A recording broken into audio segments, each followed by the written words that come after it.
There are prices I pay for being a lesbian who spends too much time on the internet and loves film, TV, and pop culture.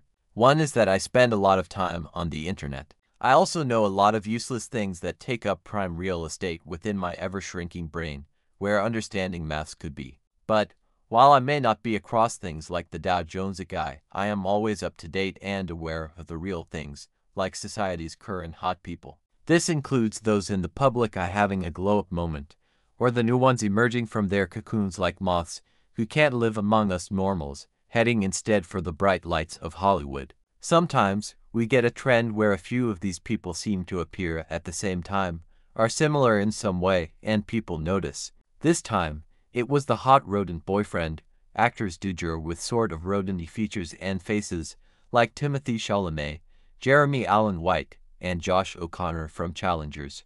Not to be confused with ratchet boyfriends that I've met, rodent boyfriend is a compliment, and something people find very appealing. This categorizing of the hot and famous is not a new phenomenon. It seems like at least once a year we are introduced to a new kind of guy we now want to appreciate. That's fine, but my question is, where are the new kind of gals? In the last handful of years we've had thirsty internet trends for dad bods, short kings, zaddies, older men, big dick energy, himbos, nerds, golden retriever boyfriends, and now rats, widespread emphatic appreciation of certain kinds of guy that are outside the norm in some way, but explicitly desired by many.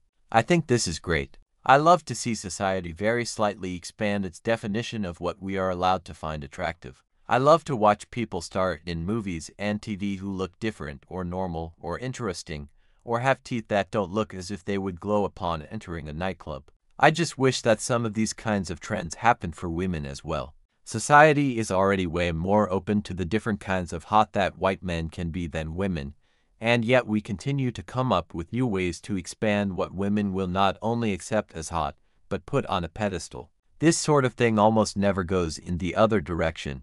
There are never stories like men are going wild for sexy teapot women, or about how yet another movie has cast another anxious spider girlfriend type as the lead. Yawn. The definitions of attractiveness for women remain inflexible, except to sometimes swing from big butts are in all the way to big boobs are in, as long as you are also still thin, always on trend and conventionally beautiful. Women outside these rigid norms are largely excluded, and if they do happen to break through, it's only ever an individual, and like with the slightly fat Nicola Coughlan, it becomes discourse, not a fun trend.